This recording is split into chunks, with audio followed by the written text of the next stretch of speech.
Hello everyone. Last video में बच्चों हमने डिस्कस किया था इंट्रोडक्शन टू टिश्यू। हम स्टार्ट किए हुए थे chapter 7th, that is structural organisation in animals. हमने उसमें डिस्कस किया था बच्चों, टिश्यू को डिफाइन किया था और टिश्यू के टाइप्स हमने अच्छे से समझा दिए थे कि टिश्यू हमारी बॉडी में 4 टाइप्स के हैं: epithelial tissue, connective tissue, muscular tissue और नर्वस टिश्यू। अब बात करते हैं हम उस एक मतलब हर इंडिविजुअल टिश्यू को डिटेल में एक्सप्लेन कैसे करें, वहां पर हम समझते हैं। तो let's start with epithelial tissue. Epithelial tissue one by one हम सारे टिश्यू को डिस्कस करते चलेंगे, एनसीईआरटी बेस्ड।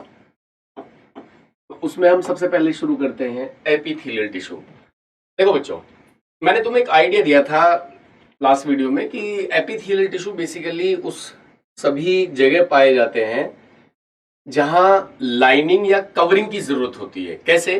यानी हमारी बॉडी के जितने भी होलो ऑर्गन्स होते हैं, जैसे मैंने कहा था कि भाई समीर की इंटेस्टाइन खोखली, उसका पेट खोखला, उसकी बीवी खोखली, बीवी मतलब ब्लड वेसल्स, उनको लाइन करने वाला टिश्यू एपिथेलियल टिश्यू है। तो अगर मैं एपिथेलियल टिश्यू को एक स्ट्रक्चर से थोड़ा तुम्हें समझाने की कोशिश करूं तो मिसाल के तौर पर सपोज कि जैसे ये एक एपिथेलियल टिश्यू है, ये उसकी सेल्स हैं, ये रहे।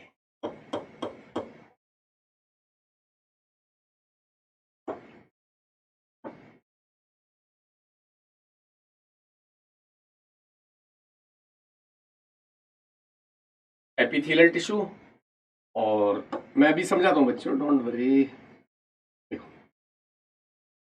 ये एपिथेलियल टिश्यू की सेल्स हैं बच्चों, ये रही। अब देखो सर, तुमने बताया था कि एपिथेलियल टिश्यू किसी भी होलो ऑर्गन को लाइन करता है। जाहिर सी बात है, अगर मैं इसको मान लेता हूं कि ये कोई होलो ऑर्गन है और इसकी लाइनिंग है, ये होलो ऑर्गन, और इसको लाइन करना है ऐसे। अब मान लेते हैं कि ये होलो ऑर्गन है, इसको लाइन करना है, तो देखो यहां पर लाइनिंग होनी है इस जगह पर।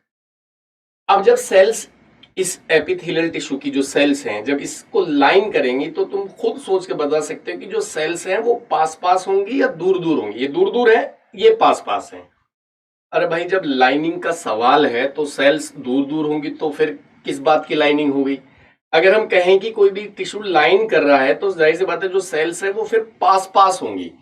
तो ये रही सेल पास पास। एपिथेलियल टिश्यू का एक बेसिक कैरेक्टर ये हो गया, एपिथेलियल टिश्यू की एक बेसिक क्वालिटी ये हो गई कि एपिथेलियल टिश्यू की जो सेल्स होती हैं, they all are compactly arranged, वो टाइटली अरेंज होती हैं। तो पहला पॉइंट यही हुआ। अब देखो, दूसरी बात अगर मैं डिस्कस करूं कि जैसे हम किसी भी होलो ऑर्गन को ना, लाइनिंग की जहां बात आ रही, तुमने बताया कि सर ये होलो ऑर्गन है, मैं अगर ये कहूं कि ये होलो ऑर्गन है या ये होलो ऑर्गन है, इसको लाइन कर रही हैं, तो यहां तो एक पॉइंट तो तुमने बता दिया कि सर एपिथेलियल टिश्यूज की जो सेल्स हैं दे आर कॉम्पैक्टली अरेंज। ठीक है जी।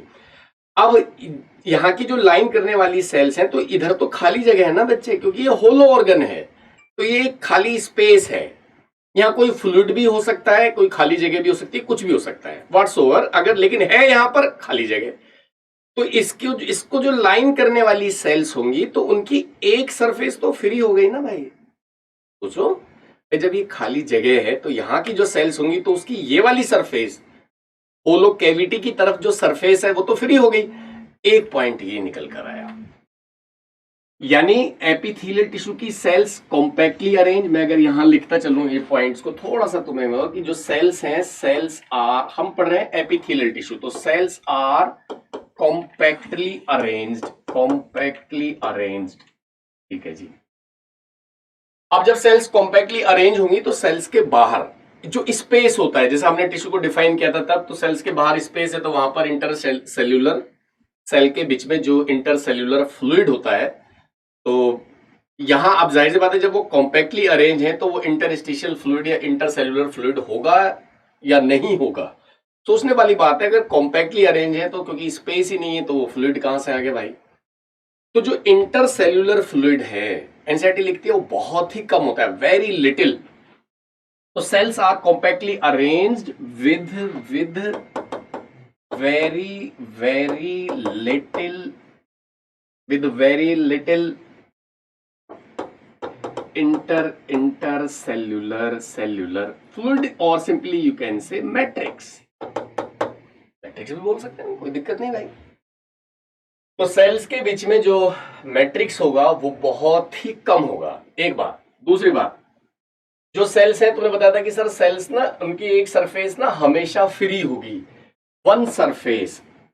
भाई एक साइड से तो वो दूसरे ऑर्गन जिसको लाइन कर रही है वहां पर प्रेजेंट होगी और एक सरफेस उसकी फ्री होगी, जैसा मैंने अभी तुम्हें एक्सप्लेन किया। तो one surface is always always free. अब देखो 101 पर 101 पर एनसीईआरटी ने एक स्टेटमेंट लिखा है, उसको तुम ध्यान दो थोड़ा सा। तुमने बताया कि भाई एपिथेलियल टिश्यू की जो सेल्स हैं उनकी एक सरफेस हमेशा फ्री होती है। तो अगर मैं मान लेता हूं कि ये समीर की बीवी है, मतलब समीर की ब्लड वेसल है, और इसको लाइन करने वाली ये जो सेल्स हैं एपिथेलियल सेल्स, उनकी एक सरफेस फ्री है, तो इस ब्लड वेसल में क्या दौड़ रहा है? इस ब्लड वेसल में खून है। तो इस ब्लड वेसल में ब्लड फ्लो कर रहा है। तो जाहिर सी बात है वो जो सेल्स है वो किसको फेस करती है, मतलब उनकी फ्री सरफेस किसको फेस कर रही है? तो free surface face the body fluid, that is blood in case of blood vessel. लेकिन अब तुम जरा स्किन पर नजर डालो, स्किन की जो ये सेल्स होंगी बिल्कुल टॉप वाली सेल्स, ये स्किन पर यहाँ टॉप सेल्स हैं, यहाँ की जो सेल्स हैं, तो जाहिर कि सर इनकी भी तो फ्री सरफेस है। हाँ बिल्कुल है। तो यहाँ की जो फ्री सरफेस है तो वो किसको फेस कर रही है? वो एनवायरमेंट को फेस कर रही है भाई। तो एनसीईआरटी साफ लिखती है one surface is always free, यानी one surface of epithelial tissue या epithelial cells is always free, which either face blood vessel, which either face body fluid, not blood vessel, which either face body fluid or environment in case of skin, और blood vessels या even हमारे ventricle को line करेंगी, मतलब हमारे brain को line करेंगी, तो वहां पर भी फ्लूइड है, CSF है। हम जैसे जैसे आगे बढ़ेंगे समझते चलेंगे। तो एक सरफेस हमेशा फ्री होगी, is always free, which either face body fluid और एनवायरमेंट। देखो भाई ये बहुत ही इंपॉर्टेंट पॉइंट्स हैं दोनों। एपिथेलियल टिश्यू को जब भी हम डिस्कस करेंगे या डिस्कस करते हैं या एक्सप्लेन करते हैं तो इन दो पॉइंट्स को भाई अपने जहन में बिल्कुल अच्छे से बिठा लो कि एपिथेलियल टिश्यू की जो सेल्स हैं वो कॉम्पैक्टली अरेंज होती हैं, बहुत कम मैट्रिक्स होता है उनके बीच में, and one surface is always free which either face body fluid और एनवायरमेंट। कहाँ कैसे फेस कर रही है वो मैंने तुम्हें अच्छे से एग्जाम्पल से समझा दिया। अब हम थोड़ा सा एक्स्ट्रा समझते हैं। एनसीईआरटी में ये हालांकि इसका जिक्र नहीं है लेकिन हम फिर भी बताएंगे। देखो ये कोई भी ऑर्गन है, सपोज ये स्किन ही है, स्किन भी तो एक ऑर्गन ही है ना भाई। अब यहाँ एपिथेलियल टिश्यू है, तो इसकी जो टॉप मोस्ट वाली जो एपिथेलियल टिश्यू होगा उसको स्किन में ही, मतलब स्किन में जो ये एपिथेलियल टिश्यू होगा, तो स्किन एक खुद में एक ऑर्गन है, उसके अलग अलग पार्ट्स हैं। तो यहाँ एपिथेलियल टिश्यू को कनेक्ट करने के लिए, नीचे किसी भी ऑर्गन से कनेक्ट करने के लिए एपिथेलियल टिश्यू और जो भी नीचे पर्टिकुलर ऑर्गन है, स्टमक है एक ऑर्गन है, इसको लाइन करने वाला टिश्यू एपिथेलियल टिश्यू। लेकिन इस एपिथेलियल टिश्यू को उस स्टमक से कनेक्ट करने के लिए कौन सा टिश्यू आ जाएगा? Connective tissue. जाहिर सी बात है भाई कनेक्टिव टिश्यू आ गया। तो एपिथेलियल टिश्यू अगर मैं इसको ET लिख देता हूं यहाँ शॉर्ट में, ET मींस एपिथेलियल टिश्यू, तो इसके नीचे हमेशा हमेशा क्या होगा? कनेक्टिव टिश्यू होगा सर। तो एपिथेलियल टिश्यू के नीचे कनेक्टिव टिश्यू होगा जो उसको किसी भी पर्टिकुलर अंडरलाइंग ऑर्गन के साथ कनेक्ट करेगा। अब देखो दूसरी चीज, in between epithelial tissue and connective tissue there is always a membrane called basement membrane. ये बात भी ध्यान रखनी भाई। देखो एनसीईआरटी में नहीं एक्सप्लेनेशन है इसका, और ना ही इससे मतलब मुश्किल है कि इससे क्वेश्चन भी आए, हालांकि पहले इससे पूछे गए हैं क्वेश्चंस। हम फिर भी डिस्कस कर लेते हैं कि एपिथेलियल टिश्यू के नीचे कनेक्टिव टिश्यू होता है, and in between epithelial tissue and connective tissue there is a basement membrane. वहां बेसमेंट मेम्ब्रेन होती है, इसके भी सब लेयर होती है बेसमेंट मेम्ब्रेन की, बेसल लेमिना, फाइब्रस लेमिना। हमें वहां डिटेल में नहीं जाना, बस बेसमेंट मेम्ब्रेन तुम ध्यान रखो। इसका कुछ तो फायदा होगा सर। हाँ बिल्कुल होगा, मैं तुम्हें समझाता हूं। देखो एपिथेलियल टिश्यू को ना, क्योंकि सेल्स है बच्चे, तो सेल्स ना कॉम्पैक्टली अरेंज है। मैंने तुम्हें पहले भी बताया था कि हमारी बॉडी की जितनी भी सेल्स हैं उनको सर्वाइव करने के लिए ऑक्सीजन चाहिए, और ऑक्सीजन कौन लेकर जाता है? ब्लड वेसल लेकर जाती है। लेकिन जब सर सेल्स कॉम्पैक्टली अरेंज है तो उनके बीच में तो स्पेस ही नहीं। जब स्पेस नहीं है तो वहां ब्लड वेसल्स कैसे पहुंच जाए? तो एक इंपॉर्टेंट पॉइंट ये होता है कि जो एपिथेलियल टिश्यू है दैट इज वस्कुलराइज्ड और non vascularized, means that is supplied with blood vessels और not supplied with blood vessels. तो इसका सीधा आंसर होता है epithelial tissue is not supplied with blood vessels, that is epithelial tissue is non vascularized. तो मैं यहां शॉर्ट में लिखता हूं epithelial tissue is non vascularized, यानी epithelial tissue is not supplied with blood vessels. तो खाना पीना कैसे मिलेगा भाई? सेल्स है, सरवाइव करने के लिए तो उसे ऑक्सीजन, ग्लूकोज सब कुछ चाहिए ना। तो सेल्स कैसे सरवाइव करेगी? तो कोई दिक्कत नहीं है भाई, नीचे है कनेक्टिव टिश्यू, और कनेक्टिव टिश्यू को किसी की लाइनिंग तो करनी नहीं है। जब उसको किसी की लाइनिंग नहीं करनी है तो सेल्स कनेक्टिव टिश्यू में ना कॉम्पैक्टली अरेंज हो ये जरूरी नहीं, होती नहीं है। तो सेल्स कनेक्टिव टिश्यू में लूजली अरेंज होती हैं। लूजली अरेंज मतलब एक सेल यहां है, एक सेल यहां है, ऐसे। और कनेक्टिव टिश्यू की जब सेल्स लूजली अरेंज्ड हैं तो जाहिर सी बात है उनके बीच में गैप है, तो कनेक्टिव टिश्यू में ब्लड वेसल्स आ जाएगी। लो जी, आ गई ब्लड वेसल्स, ले भाई ये आ गई। तो this is the blood vessels in connective tissue. तो कनेक्टिव टिश्यू इज वस्कुलराइज्ड। अब जब एपिथेलियल टिश्यू की बारी आई तो एपिथेलियल टिश्यू को नरिशमेंट कैसे मिलेगा? तो एपिथेलियल टिश्यू को नरिशमेंट इस जो कनेक्टिव टिश्यू की ब्लड वेसल्स है उससे मिल जाएगा। यहां से चीजें,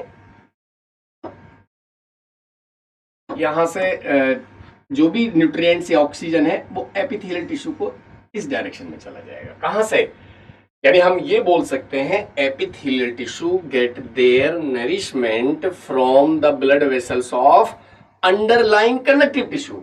यानी एपिथेलियल टिश्यू को नरिशमेंट नीचे कनेक्टिव टिश्यू की जो ब्लड वेसल्स है उससे मिल जाएगा। ठीक है जी, आगे बढ़ते हैं। तो लेकिन एक चीज का और ध्यान रखेंगे हम, जब भी ऑक्सीजन डिफ्यूज होगी उस एपिथेलियल टिश्यू को तो उसके रास्ते में ये बेसमेंट मेम्ब्रेन है, देखो इसी से तो होकर गुजरेंगी चीजें सारी। वहां से कार्बन डाइऑक्साइड नीचे की इस डायरेक्शन में आएगी, यहां से ऑक्सीजन इस डायरेक्शन में जाएगी। तो basement, they have to cross the basement membrane. तो basement membrane, you can say basement membrane is permeable. अब बेसमेंट मेम्ब्रेन से एक बात और ध्यान रखना, बेसमेंट मेम्ब्रेन परमेबल होगी, ठीक है। बेसमेंट मेम्ब्रेन का ना जो पार्ट होता है, एक बेसल लेमिना और एक होता है फाइब्रस लेमिना। हमने यहां लिखा नहीं क्योंकि इतना इंपॉर्टेंट पार्ट नहीं है वो। तो बेसमेंट मेम्ब्रेन का कुछ पार्ट, जैसे जो ऊपर वाला हिस्सा होता है थोड़ा, वो एपिथेलियल सेल सिक्रीट कर देती हैं। जो नीचे वाला पार्ट होता है वो कनेक्टिव टिश्यू सिक्रीट करती है। मतलब बेसमेंट मेम्ब्रेन बेसिकली बनाने में दोनों टिश्यू का, यानी एपिथेलियल टिश्यू का भी और कनेक्टिव टिश्यू का भी, दोनों का इन्वॉल्वमेंट हो गया। तो बेसमेंट मेम्ब्रेन कोई तुमसे ये पूछे कि ये सेल्यूलर है या नॉन सेल्यूलर है, यहां ये थोड़ा सा इंपॉर्टेंट है। देखो सेल्यूलर या नॉन सेल्यूलर, देखो अब तुमने खुद बताया कि सर बेसमेंट मेम्ब्रेन, अब मेम्ब्रेन, ये मेम्ब्रेन है इस which is secreted, some part of basement membrane is secreted by epithelial cells, some part of basement membrane is secreted by connective tissue। तो बेसमेंट मेम्ब्रेन में दोनों का हिस्सा है। तो बेसमेंट मेम्ब्रेन कोई लिविंग नहीं है, मतलब दैट इज नॉन सेल्यूलर। ये इंपॉर्टेंट है भाई। Basement membrane is non cellular, means non living, means not made up of the cells. इसमें कुछ फाइबर्स होते हैं, इसमें कुछ म्यूकोपॉलीसैकेराइड्स होते हैं जो इन दोनों अलग अलग टिश्यू से सिक्रेटेड होते हैं। ठीक है भाई, हमने अभी तक क्या जाना? एपिथेलियल टिश्यू की एक लोकेशन हम जानेंगे। एपिथेलियल टिश्यू बेसिकली लाइनिंग और कवरिंग एपिथेलियम भी बोलते हैं। क्यों? क्योंकि एपिथेलियल टिश्यू लाइन कर रहा है किसको? होलो ऑर्गन्स को। ये कवर कर रहा है बॉडी ऑर्गन्स को या बॉडी पार्ट्स को। तो इट मेक्स आइदर कवरिंग और it makes lining. One surface of epithelial tissue is always free. Cells of epithelial tissue are compactly arranged. That means there is a very little intercellular matrix in between them, and the epithelial tissue क्योंकि compactly arranged है, so they are non-vascularized, not supplied with blood vessels, so they got nourishment from the blood vessels of underlying connective tissue. एक epithelial tissue का एक हमें structure और इसकी position वो सब समझ में आ गई। अब हम मूव करते हैं टाइप्स ऑफ एपिथेलियल टिश्यू। तो in next page we will discuss types of epithelial tissue. मैं यहां लिखता हूं बच्चों, ईटी शॉर्ट में लिख रहा हूं, तुम समझ रहे हो। एपिथेलियल टिश्यू, एपिथेलियल टिश्यू के दो टाइप्स हो सकते हैं। ये रहे, देखो एक एपिथेलियल टिश्यू वो हो सकता है जो, जैसे मैं कहूं कि जी एक एपिथेलियल टिश्यू ना सिंगल लेयर्ड है, ये रहा सिंगल लेयर्ड एपिथेलियल टिश्यू। एक एपिथेलियल टिश्यू को मैं बना देता हूं, देखो इधर तुम्हारे सामने कि ये बहुत सारी लेयर का बना हुआ है, ये रहा, मतलब मैंने कह दिया कि जी ये मल्टी लेयर्ड है, ये रहा। यानी इसको तुमने लिख दिया दैट इज सिंगल लेयर्ड, और इसको तुमने लिख दिया multi layered. Single layered and multi layered. मैं तुमसे नाम पूछूं भाई, इनके नाम बताओ जल्दी से। एक को तो मैं नाम दूंगा कंपाउंड एपिथेलियम, एक को नाम दूंगा मैं सिंपल एपिथेलियम। तो कोई भी बता सकता है कि जो सिंगल लेयर्ड है वो सिंपल होगा और जो मल्टी लेयर्ड है वो कंपाउंड होगा। तो epithelial tissue are of two types, one is simple epithelium and one is compound epithelium. तो सिंपल एंड कंपाउंड, समझिए, single layered simple, multi layered compound. Function बताओ जी इसका।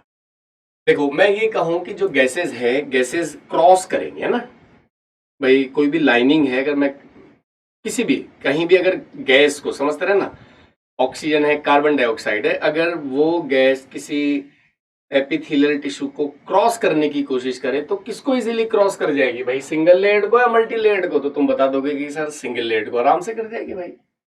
लेकिन जो, तो इसका मतलब जहां डिफ्यूजन की जरूरत होगी, जहां, अब छनने वाली बात है कि भाई किसके अक्रॉस चीजें आसानी से छन जाएंगी, छनना मतलब फिल्टर हो जाएंगी, तो फिल्ट्रेशन कहां इजीली हो जाएगा? तो तुम खुद बता दोगे सर सिंगल लेयर्ड में हो जाएगा।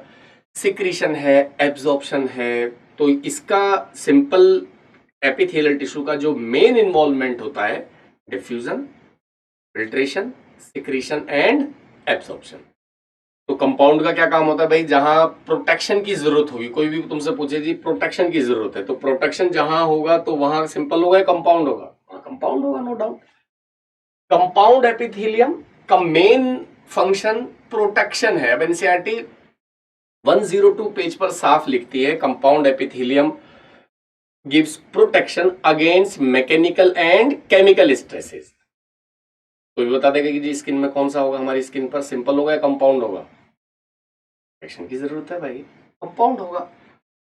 तो कंपाउंड एपिथेलियम, सिंपल एपिथेलियम, मैं फिर दोबारा से बताता हूं, सिंपल एपिथेलियम का मेन फंक्शन हो जाएगा फिल्ट्रेशन, डिफ्यूजन, ये इसके फंक्शन है, डिफ्यूजन, फिल्ट्रेशन, जहां फिल्ट्रेशन की जरूरत है सिंपल, सिक्रेशन, सिक्रेशन, एब्जॉर्प्शन, तो सिक्रीशन की जहां जरूरत है तो वहां सिंपल होगा मेनली। कंपाउंड का तुमने खुद बताया था कि सर इट गिव्स प्रोटेक्शन, तो compound epithelium gives protection, compound epithelium gives protection.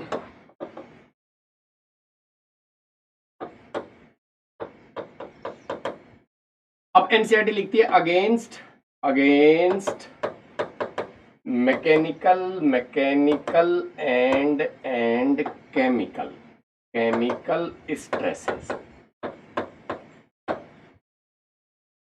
Mechanical जैसे हमारी स्किन है, केमिकली स्ट्रेसेस हो चाहे वो मैकेनिकल स्ट्रेसेस हो, उन सब से हमें प्रोटेक्शन मिलती है। लेकिन एनसीईआरटी ने ना एक बात और लिखी है 102 पेज पर, अगर तुम गौर करोगे, तुम पढ़ोगे, अब जब लेक्चर के बाद तुम अच्छे से पढ़ना एनसीईआरटी की लाइंस तो तुम्हें समझ में आएगा। 102 पेज पर एनसीईआरटी साफ लिखती है कि it has a limited role in, किसकी बात कर रहे हैं, कंपाउंड की। तो compound epithelium has limited role in secretion and absorption. कैसे जी?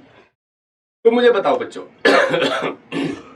जैसे हम अपने बकल कैविटी की बात करता हूं, मैं ओरल कैविटी की बात करता हूं, तो हमारी बकल कैविटी या ओरल कैविटी में कौन सा क्योंकि ये होलो है फिर से, तो यहाँ कौन सा एपिथेलियल टिश्यू होना चाहिए, सिंपल या कंपाउंड? भाई यहाँ प्रोटेक्शन की रिक्वायरमेंट है तो कौन सा होगा जी, यहाँ कंपाउंड एपिथेलियम होगा। अब उस कंपाउंड एपिथेलियम की अगर मैं बात करूं, किसकी बात कहाँ करें हम, बकल कैविटी की। प्रोटेक्शन है भाई, हम गर्म चाय पी लेते हैं, गर्म कॉफी पी लेते हैं, कुछ हार्ड चीज को खा लेते हैं, जाहिर सी बात है तो प्रोटेक्शन की जरूरत है।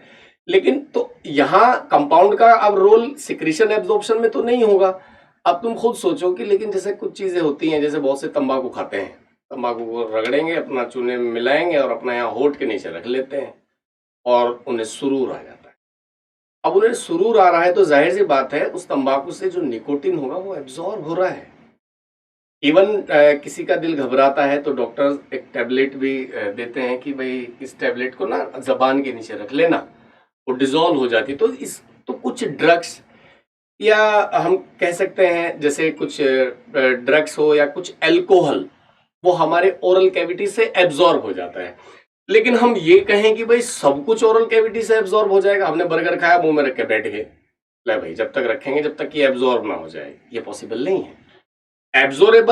एब्जॉर्बेबल फॉर्म में कुछ चीजें हैं लाइक ड्रग्स या अल्कोहल, वो चीजें एब्जॉर्ब हो जाती है। तो इसका मतलब इस ओरल कैविटी से एब्जॉर्प्शन तो होता है, लेकिन सबका हो जाए ऐसा पॉसिबल नहीं।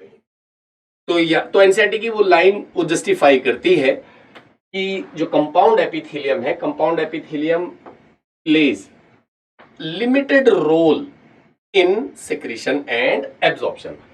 तो they have a limited role in secretion and absorption. हमें आइडिया हो गया, हमें पता चल गया कि एपिथेलियल टिश्यू कहाँ है, कहाँ पाए जाते हैं, कितने टाइप्स के हैं। तो हमने बता दिया कि सर 2 टाइप्स के हैं, सिंपल और कंपाउंड। अब इसको रिपीट करने की जरूरत नहीं है, हम आगे बढ़ते हैं, सिंपल एपिथेलियल टिश्यू के टाइप्स पढ़ते हैं। सिंपल और कंपाउंड 2 हो गए, सिंपल के फिर टाइप्स हैं। टाइप्स सिंपल एपिथेलियल टिश्यू के टाइप्स होंगे on the basis of the shape of the cells, जो सेल्स है उनकी शेप कैसी है उसके बेस पर। अब तुम्हें ये जहन में ये रखना है कि सिंपल का मतलब वो सिंगल लेयर्ड वाली बात हो रही है। ठीक है बच्चों, हम नेक्स्ट पेज पर मूव करते हैं। हम पढ़ रहे हैं types of simple epithelium. Types of simple epithelium. अब सिंपल एपिथेलियम को हम डिवाइड करते हैं on the basis of shape of the cells. अब देखो मैं तुम्हारे सामने 3 शेप बनाता हूं, तो मुझे खुद अपने आप नाम बताते चलोगे। एक टिश्यू है, ये किसी भी होल ऑर्गन को लाइन करने वाला टिश्यू था और उसका ना हम ऐसे क्रॉस सेक्शन देखते हैं, ऐसे काट दिया हमने। जब हम सामने से देखते हैं तो हमें ये सेल्स की शेप ना ऐसे नजर आ गई। ये उसका न्यूक्लियस है, ये नजर आ। एक मैं तुम्हारे सामने बनाऊं कि जब सेल्स को हमने क्रॉस सेक्शन देखते हैं तो हमें सेल्स की शेप कुछ ऐसी नजर आती है, ये। और एक सिचुएशन में हमें सेल्स की शेप वो बच्चों ऐसे नजर आती है।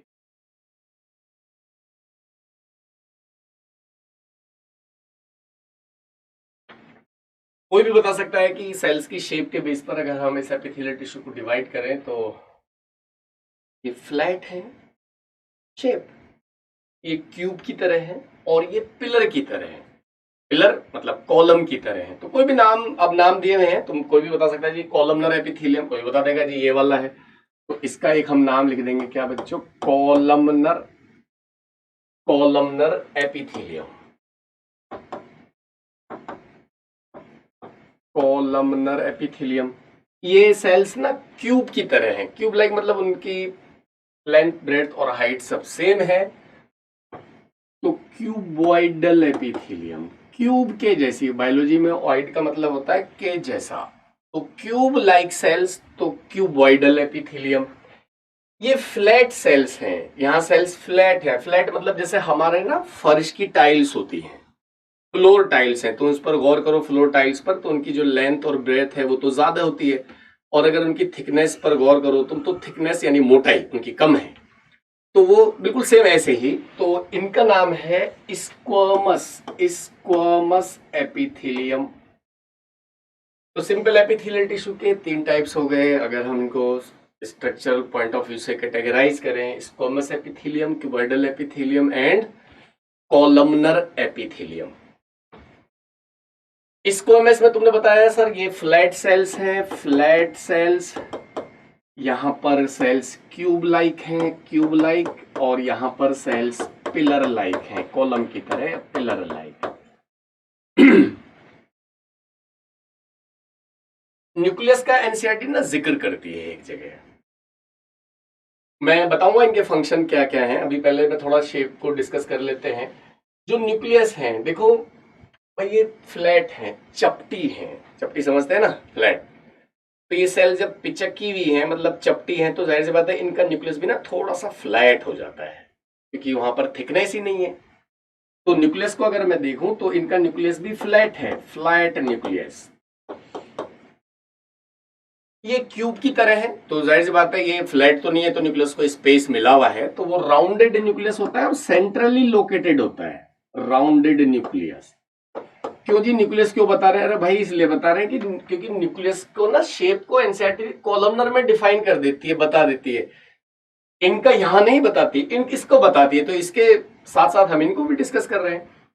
कॉलमनर में क्योंकि सेल्स ना लंबी हो गई, पिलर की तरह हो गई, जब सेल्स लंबी हो गई तो उनका न्यूक्लियस ना थोड़ा लंबा हो जाता है, एलोंगेटेड, और न्यूक्लियस की पोजीशन आ जाती है, क्योंकि सेल्स थोड़ी सी एक्सपेंड कर रही है ना, एक्सटेंड कर रही है लाइक ए पिलर, तो उसका न्यूक्लियस की जो पोजीशन होती है ना वो थोड़ी नीचे होती है सेल में, मतलब बेसल। ये एनसीईआरटी लिखती है न्यूक्लियस कैसा है, एलोंगेटेड, मतलब थोड़ा सा लंबा, वर्धित, हिंदी में बोलते हैं, elongated and basal in position, rounded, centrally nucleated, flat है, यहां एलोंगेटेड एंड बेसल। इसको याद रखना भाई,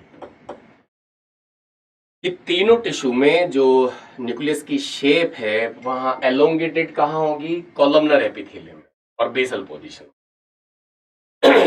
देखो एक चीज और हम एक्स्ट्रा थोड़ा सा पढ़ लेंगे, क्योंकि एनसीईआरटी ने थोड़ा सा आइडिया दिया है। क्योंकि जो सेल्स है ना ये स्क्वैमस वाले, अगर स्क्वैमस को ना आप टॉप व्यू देखो, जैसे कहीं भी ये फ्लैट स्क्वैमस सेल्स हैं, तो ये तो हमने साइड व्यू देख रहे थे, इसको ऐसे काट कर, है ना। अगर इस एपिथेलियल लाइनिंग का ना तुम टॉप व्यू देखो, मतलब तुम ऊपर से देख रहे हो, जैसे मुझे देखो, मैं देख रहा हूं इसको ऐसे, जब हम ऊपर से देखेंगे तो जो सेल्स होती है ना एपिथेलियल सेल्स, यहाँ टॉप व्यू देख रहा हूं मैं बेटा, तो इनकी जो बाउंड्रीज होती हैं तो ये ऐसे नजर आएंगे, ये सेल्स हैं, तो ये ऐसे इनकी बाउंड्रीज ना इरेगुलर मैनर में होती हैं, ऐसे ऐसे ऐसे, ये एक सेल, ये दूसरी सेल, इस टाइप से। देखो ये एक सेल जब दूसरी सेल से मिलती है ना तो इनकी बाउंड्री इरेगुलर है, ये एनसीईआरटी लिखती है। इरेगुलर ये क्यों है जी, क्या फायदा हुआ, एक्चुअली होता क्या है, ये एक सेल है बच्चे, ये दूसरी सेल है, जब हम सेल जंक्शन पढ़ेंगे ना तो थोड़ा सा मैं तुम्हें तब समझाऊंगा अच्छे से। इस सेल के ना ये साइटोप्लाज्मिक प्रोसेस निकले हुए होते हैं ऐसे, इस सेल के साइटोप्लाज्मिक प्रोसेस ऐसे निकले हुए होते हैं, तो ये एक दूसरे में ना ऐसे इंटरडिजिटेशन मैनर में एक ऐसे धसे हुए होते हैं ऐसे। अब जब तुम इस सेल की बाउंड्री को देखोगे तो तुम्हें वो ऐसे जिगजैग मैनर में नजर आएंगी, अगर सेल की बाउंड्रीज देखोगे तो। इसका फायदा ये होता है कि जहां पर ना थोड़ी स्ट्रेचिंग की रिक्वायरमेंट होती है, स्ट्रेचिंग की, तो ये एकदम से सेल ना, सेल एक दूसरे से जुदा नहीं हो जाएगी एकदम, थोड़ा सा वो काफी हद तक वो एक सस्टेनेबल रहेगी सेल्स ऐसे, जहां फैलाव होगा, कहां होगा जी, ब्लड है हमारा, ब्लड वेसल्स में ब्लड घूम रहा है, ब्लड का प्रेशर है कम ज्यादा हो जाता है, ब्लड सप्लाई है पर्टिकुलर ऑर्गन की वो कम ज्यादा हो जाती है, तो ब्लड वेसल्स ना ऐसे एक्सपैंड होती रहती हैं ऐसे ऐसे। हमारे लंग्स हैं, एल्वियोलाई हैं वहां पर, तो एल्वियोलाई में एयर जाती है, तो एल्वियोलाई इन्फ्लेट होती हैं, डिफ्लेट होती हैं, इन्फ्लेट होती हैं, डिफ्लेट होती हैं, तो उनकी जो लाइनिंग है तो वहां पर ये जंक्शन काम आता है। कुछ याद मत रखो, तुम याद रखो इरेगुलर बाउंड्रीज किसकी हैं, तो इरेगुलर बाउंड्रीज स्क्वैमस एपिथेलियम की हैं, बस इतना याद रख लो। तो स्क्वैमस एपिथेलियल की जो सेल्स होती हैं, cells are with irregular boundaries,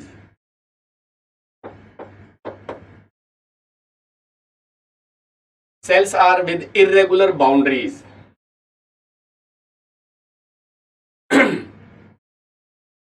NCERT तो इतना लिखती है, हम थोड़ा सा इसमें एक वर्ड ऐड कर देते हैं। कोई देखो बिल्कुल याद रखने की जरूरत नहीं है, कोई इंपॉर्टेंट नहीं है, इसलिए क्योंकि इरेगुलर बाउंड्री को अगर हम देखेंगे ना तो वो वेव लाइक अपीयरेंस हो जाती है टिश्यू की, वेव की तरह, ऐसे ऐसे ऐसे।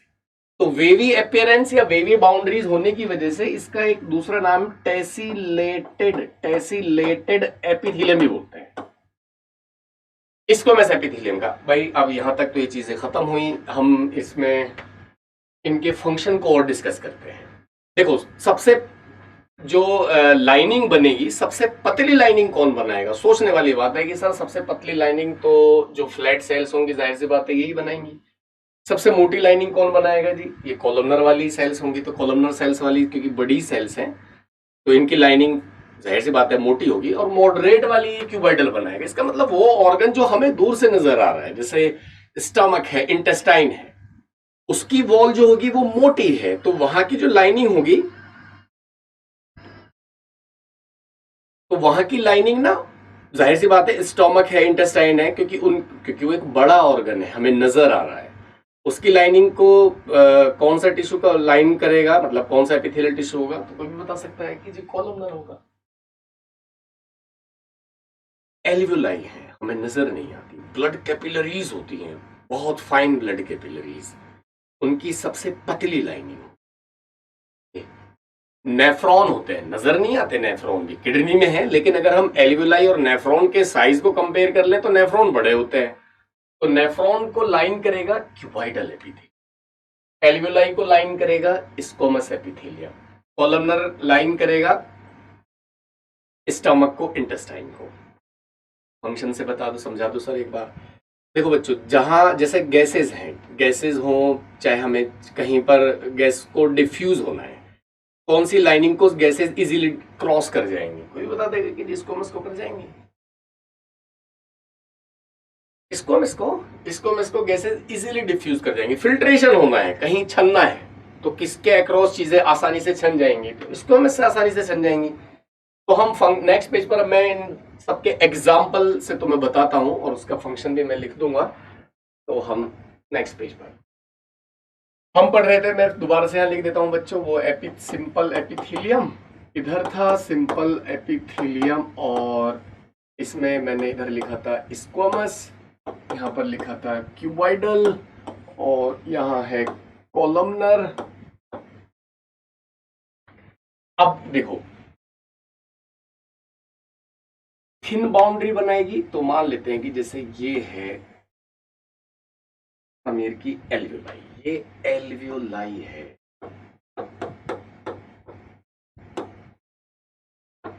ये ब्लड वेसल है, मैं बीवी लिख रहा हूं, समझ अब तो मतलब हैबिचुअल हो गए होंगे तुम इस वर्ड के, बीवी मतलब ब्लड वेसल। होलो है, ये भी होलो है, ये भी होलो है, तो इनको लाइन करने वाला जो टिश्यू होगा, कोई भी बता सकता है कि अब क्योंकि यहाँ पर ऑक्सीजन आएगी तो वो डिफ्यूज होगी, तो इसको लाइन करने वाला एपिथेलियम। ब्लड वेसल है, ये रही, इसको लाइन करने वाला एपिथेलियल टिश्यू। तो जी कौन सा होगा ये तो बताओ? स्क्वैमस होगा। फ्लैट चीजों को डिफ्यूज होना है, गैस को डिफ्यूज होना है, ऑक्सीजन है, ऑक्सीजन इजीली इधर से डिफ्यूज होकर इधर आ जाएगी, कार्बन डाइऑक्साइड है यहां से डिफ्यूज होकर इधर चली जाएगी। बेसमेंट मेम्ब्रेन को मत भूल जाना भाई, बेसमेंट मेम्ब्रेन एपिथेलियल टिश्यू के नीचे यहां है। 17 चैप्टर में फिर डिफ्यूजन मेम्ब्रेन के कंपोनेंट्स में हम फिर दोबारा से ये डायग्राम आएगा, फिर डिस्कस करेंगे। अभी फिलहाल इतना ही। तो स्क्वैमस एपिथेलियम के एग्जाम्पल पूछे जाएंगे। तो स्क्वैमस एपिथेलियम का एक एग्जाम्पल क्या हुआ तो तुम खुद बता दोगे सर? एक तो हो गया एल्वियोलर एपिथेलियम, ठीक है जी, और एक लाइनिंग ऑफ ब्लड वेसल है। तो लाइनिंग ऑफ ब्लड वेसल्स को ना एक मेडिकली एक नाम देते हैं, एक टर्म देते हैं, lining of blood vessel, lining of blood capillaries, that is called endothelium. ये दो एग्जाम्पल एनसीईआरटी ने मेंशन किए हैं, और यही दो सबसे ज्यादा इंपॉर्टेंट है। स्क्वैमस एपिथेलियम कहाँ पाया जाता है? It is found in alveolar epithelium and endothelium. तो alveolar epithelium, endothelium are the example of squamous epithelium. Cuboidal epithelium, cuboidal epithelium, nephron, nephron का स्ट्रक्चर हम अगर बनाए, थोड़ा सा तुम्हें सबको आइडिया है, ये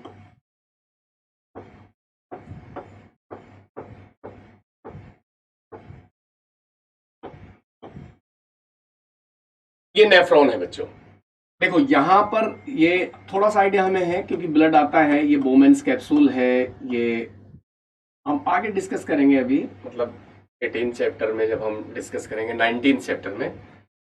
इधर से ब्लड आता है, यहाँ डिफ्यूजन, यहाँ डिफ्यूजन नहीं, फिल्ट्रेशन, यहाँ फिल्ट्रेशन होगा, चीजें फिल्टर होकर बोमेन कैप्सूल में आती हैं, चीजें आगे बढ़ती हैं।